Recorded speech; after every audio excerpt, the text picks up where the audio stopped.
We all miss WCW because deep down we're just old school hardcore fashion fans that love to live in the world of nostalgia, and what's more nostalgic than World Championship Wrestling? I mean, they did a lot of stupid stuff that we're going to have to talk about in a minute, but I guess we all do stupid stuff. That's life. But to try and inject a little bit more of that into your life, we are now going to go through every single WCW World Heavyweight Champion and see what they've done ever since. So lock yourself in. Let's ride. Number 22, Ric Flair. Ric Flair's title haul is so hard to keep up with because while WWE call him a 16-time world champion, it's actually a lot more than that. Plus, while he was officially WCW champ 7 times, it's more accurately 8 because he vacated and reclaimed the gold in 1994.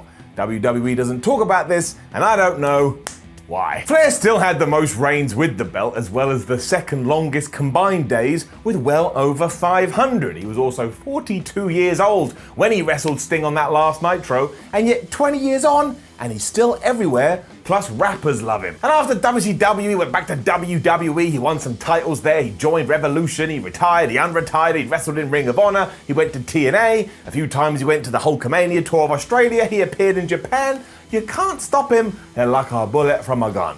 These days, he's more of an elder statesman for WWE, and while by the time you see this, Randy Orton has probably punted him in the head on Raw, in 2020 he has also been a pseudo-manager for the Viper.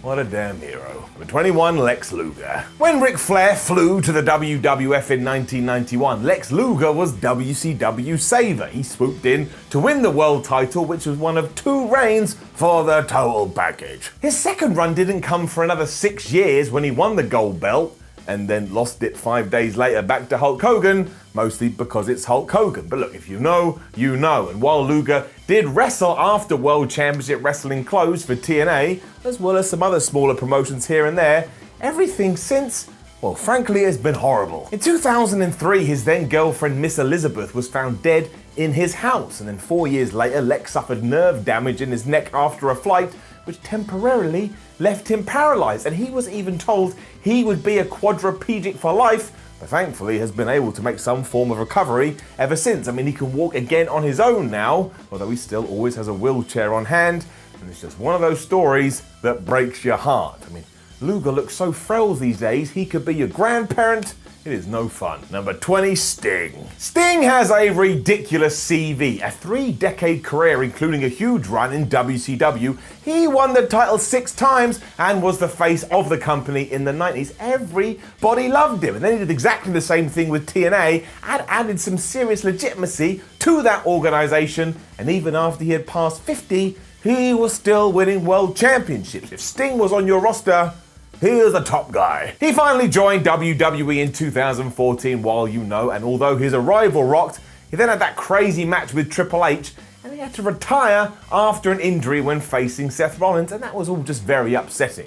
And he was inducted into the WWE Hall of Fame at WrestleMania 32, and he has been active ever since. He's on podcasts, network specials, he has appearances, constantly teasing that he's going to come back to fight The Undertaker, but look, I don't think he will, but it's fun to dream. Number 19, Vader. Before his WWF run stole away his allure because some people backstage didn't like him, Vader was a monster. Feared everywhere he went, he would constantly kick people's ass, including having 3 WCW world title reigns after he had done the same thing in Japan. And look, the first 2 of these were nothing to write home about, they were fine at best, but his 1993 one was amazing. He held the belt for almost the entire 12 months as he battled Ric Flair, Sting, Lex Luger, and Ron Simmons, and believe you me, these were proper wars. Vader would punch you. When his WCW run was done, he did return to Japan and continued his good fortune.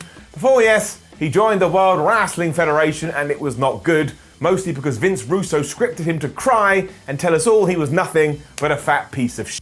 Great. There was then sporadic appearances after that back in the East and for WWE, but even at the age of 61 he had something left as he took on the one and only Will Ospreay. And hands up if you saw that coming, hand goes down. Sadly, Leon White would pass away in 2018 at just 63 years of age, but nobody can knock the legacy he left. Number 18, Ron Simmons. Ron Simmons is underrated these days. A natural athlete, the guy not only smashed it in American football, but when he made the jump to wrestling, he just carried all of that on. And while many do remember him for his heel run alongside Butch Reed as the Tag Team Doom, which is also a very good video game, his greatest moment was in 1992 as a good guy, because after Sting was ruled out of his world title match against Vader when he got injured, Simmons was drafted in, and to the shock of everyone, he actually won. The post-match celebration is something every single wrestling fan on the planet needs to see, because just individuals are losing their minds after seeing the crowning of the first African-American world champion. I mean, it was awesome. It was kind of downhill from there in WCW because who knows why, and he did have a short stint in ECW before, of course, he found his way to WWE as Farouk, and he was the leader of the nation, and then he was in the APA, and when he first came in, he had to wear a stupid hat. These days, he often shows up on WWE TV just to shout, "Damn!" But seriously, who doesn't love Ron Simmons? He was also inducted into the WWE Hall of Fame in 2012, and you're damn right. I'm an idiot. Number 17, Hulk Hogan. When Hulk Hogan signed for WCW in 1994, it shook the industry. He had been WWF's biggest star for years, and now he was in the competition. Unsurprisingly, he won the world title on his first night in, and he didn't lose it for 469 days. During his second outing, he held it for 359 days, spurned on by that infamous heel turn with the NWO. And after WCW did go down, well, you already know, he returned to WWE, somehow won the world title there, then he headed over to Japan, he did that Australia tour we've already talked about, but he always found his way back to the loving arms of Vince McMahon. Controversy then rained down on him, and that is putting it lightly, after he made some comments about the black community that are still absolutely horrific. I mean, they are hard to understand. As of right now, he is back with WWE, and even wants one more match at 66 years old. Do not do this. The 16, the Giant. Better known as the Big Show these days, incredibly 25 years after competing for the WCW title in his first match, he was going after another world championship in 2020 when he took on Drew McIntyre post WrestleMania 36. His career has also been pretty amazing. I mean, he held the WCW gold belt twice before joining WWE, where he's now been for over 2 decades, and he's done it all. He's won 4 world titles, and 5 if you include the ECWWE version, the hardcore title, the IC title, the US title, all manner of tag belts. Show also continues to show up on Raw here and there, including also having his head kicked in by Randy Orton, but he's also spreading his wings because recently he got his own program on Netflix. I mean, few have achieved what he has, and it all started as the WCW champion. Number 15, Randy Savage. Randy Savage had an odd time in WCW. I mean, he did win multiple world titles, but he also had some bizarre booking towards the end. I mean, the Macho Man jumping ship was huge, especially because it came so soon after Hulk Hogan had done the same. It was just smart moves at the right time. The thing is, despite winning the World Championship 4 times, his total time as the champion was 53 days. Much like in WWF, the company just prioritized Hulk Hogan over him constantly, and it all came to a head when he left the company and Savage released a rap album completely focused on his hatred for the Immortal One. He eventually returned to the ring with TNA in 2004, and of course in between all of that, he appeared in the Spider-Man movie because Bonesaw's ready. He tragically passed away in 2011 after suffering a heart attack, and that news hit me so hard, I was driving home when it broke, and I had to pull over and take a minute because it sucked so much. He was also posthumously inducted into the Hall of Fame in 2015, and he remains one of my favorites of all time. Number 14, Goldberg. My dad and a man who in many ways saved WCW for a while, the undefeated streak is now the stuff of legend. Don't pretend it wasn't either. Go and watch Goldberg in 1998. The man was a king, and he didn't taste defeat for a year after he debuted in 1997, amassing an apparent 173 wins. And I say apparent because WCW would just add victories as and when they saw fit. And the crazy thing is that he only held the WCW title once, and he only lost that after Scott Hall attacked him with a cattle prod, giving Kevin Nash the win. Oh, it's so dumb. When WCW folded, he did have some matches in Japan before finally arriving in the WWE.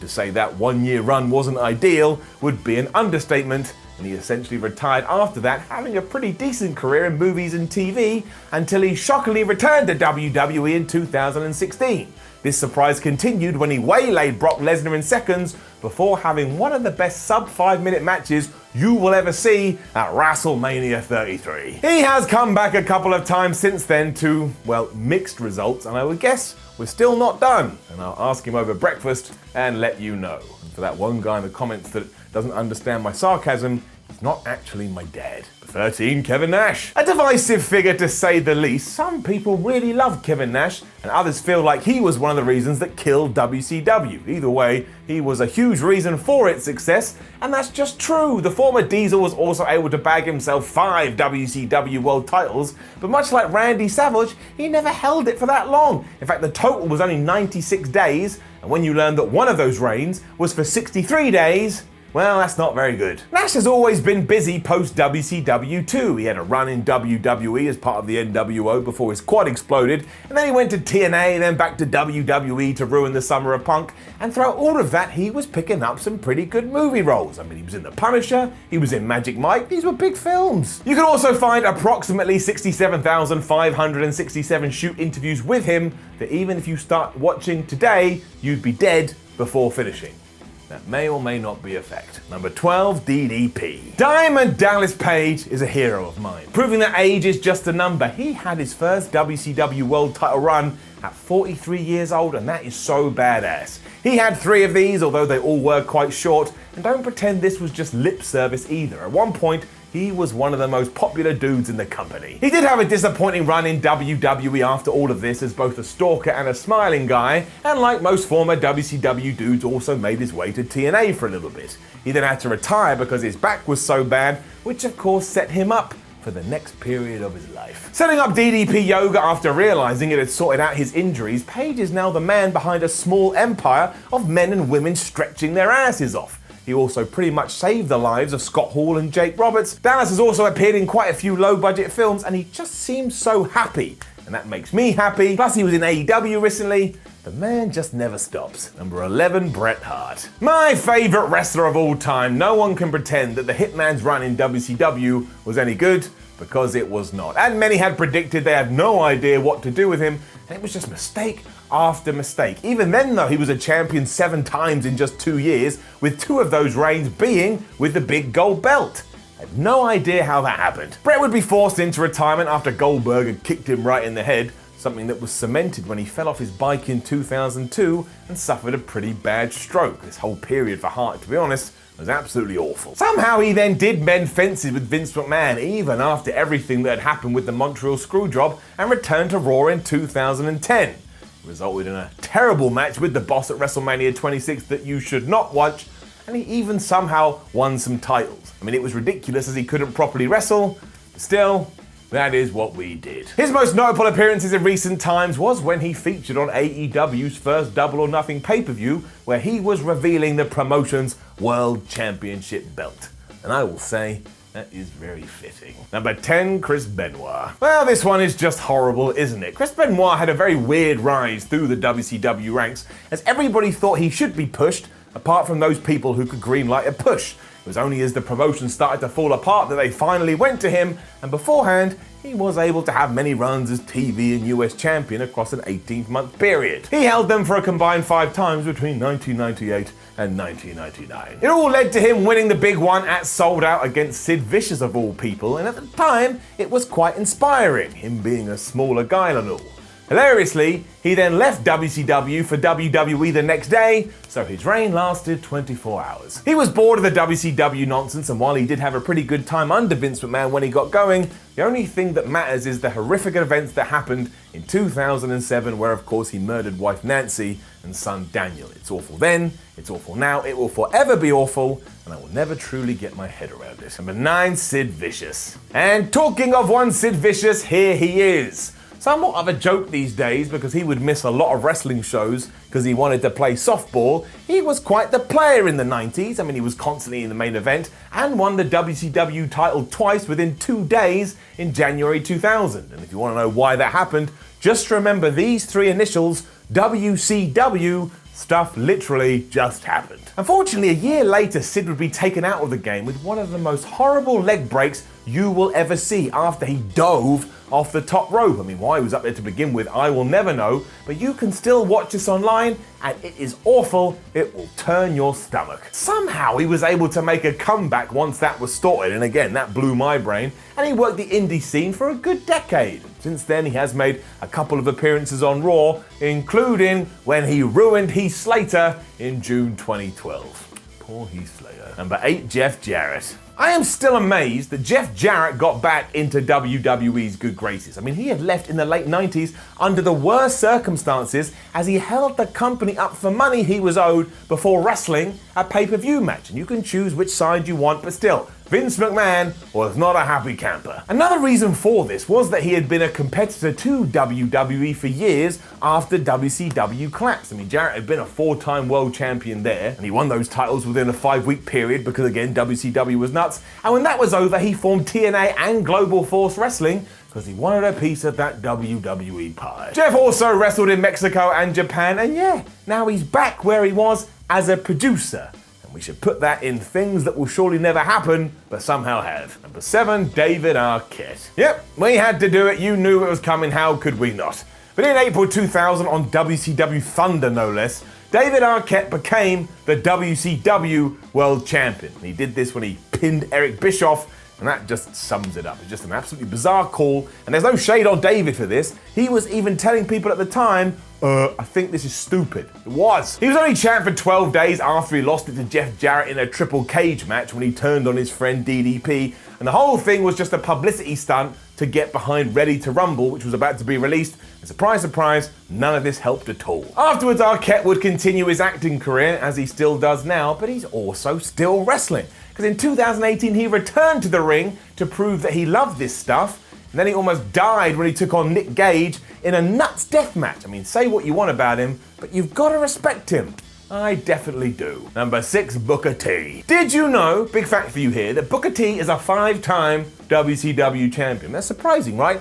Who knew? He doesn't seem to go on about it. But Booker grabbed the belt 4 times when WCW was WCW, and then once more, once it became property of WWE. The worst of all of these was definitely when he lost it to Vince Russo, and we'll chat about that in a second, and that's even worse than the stupid David Arquette nonsense. But what was cool is that the 4th reign started on the very last episode of Nitro, which was fitting, and then, he went to WWE, and he became a top draw. He was a major star. Booker would also do alright in TNA, and after returning to WWE in 2011, I mean, he's been featured on panels, and he's been on other shows constantly. He was even a commentator, shucky ducky quack quack, whatever the hell he said. You can also hear him on his own podcast, and you should, he says whatever the hell he wants, or read one of his 2 autobiographies. He's also been inducted into the Hall of Fame twice, making him somewhat of a legend. Number 5, Vince Russo. Yeah, we just mentioned it, but Vince Russo made himself the WCW World Champion in 2000. He won it by accident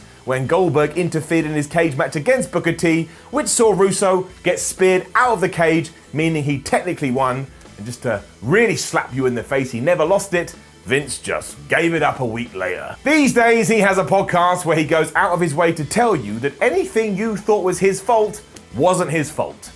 Let's move on. Before Scott Steiner. The Steiner brothers were an awesome tag team for years, but when Scott finally turned his back on Rick in WCW and joined the NWO, he really did seize his opportunity, winning the world title at Mayhem 2000 for the only time.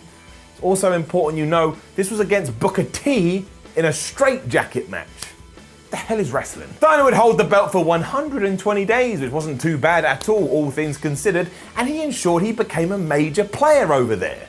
Didn't work out so great when he tried again with WWE after WCW died. Remember that Triple H feud? And after a few indie appearances, he then went to TNA, where he did amazing math promos. Scott is in his late 50s now, but he's still going strong. I mean, he was wrestling for Impact and he was wrestling for NWA up until recently, and even though he then had a heart attack in March, he's now back on his feet and still kicking ass. I mean, he had to close his Shoney's restaurant due to the global pandemic, but he's already come out and said he's gonna start a sports bar. Scott Steiner, ladies and gentlemen. Number 3, Kurt Angle. Coming during a time when WWE was trying to keep the WCW name and its titles alive, Kurt Angle was the first guy to do that after he beat Booker T on SmackDown in 2001. That only lasted 6 days when he dropped it back to Book. Who knows what that was about? It's not like it hurt Kurt at all, because he would go on to win loads more world championship over the years, and even after he left WWE after a big difference of opinion, he then turned up in TNA and became the face of the company, and he continued to have great matches with everyone. A few indie bookings around the world led him back to WWE in 2017, where he was inducted into the Hall of Fame and had his last bout against Baron Corbin. I mean, that wasn't the perfect way to go out, but whatever. Sadly, he was released from the company this year, once again due to the pandemic, and you just gotta imagine he's gonna pop up somewhere soon.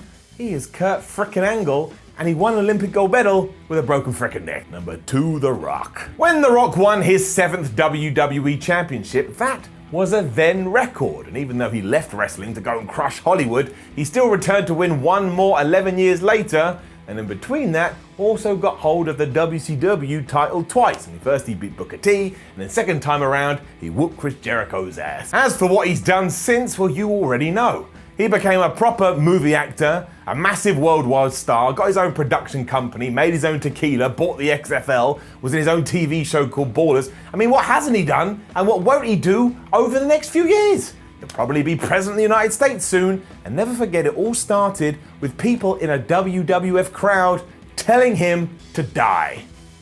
Madness. Number 1, Chris Jericho. This was somewhat poetic because in WCW, Eric Bischoff had no plans to give Chris Jericho the WCW World title, even though that should have been his direction. I mean, a dead fish could see that Y2J was going to be a huge star, but no, he wasn't allowed. Jericho spent 3 years in WCW in the late 90s, but then he had to jump to WWE to win WCW's big belt, and that doesn't make any sense, but he did secure it twice, with the latter of those making him the first undisputed world champion, and ever since he's shown everybody that much like The Rock, he never gonna stop. His WWE run is now legendary, but he found even more success with his band Fozzy, has a very popular podcast, he's got a handful of books. I mean, lately, he's been putting on cruises too, and all of that seems to have made him a load of cash. And if that wasn't enough within wrestling, Jericho brought about a hell of a lot of tension to New Japan when he crashed down over in the East and took on Kenny Omega, and then he did the same as the top star in AEW, a company that he has made turn into a huge deal. I mean, maybe winning the WCW title is actually the window into winning at life. Almost, but then you remember a couple of other people who are in this list. And there you have it, now you know. Make sure you use that information and go forth and talk about it in the comments. And like the video, share the video, subscribe to What Culture Wrestling, head over to whatculture.com, read yourself some articles, follow What Culture on Twitter, What Culture WWE, watch more videos here on What Culture Wrestling. My name is Simon from What Culture. I'm sweating my ass off because it's like 40 degrees here in the UK and I'm not built for it. See you soon.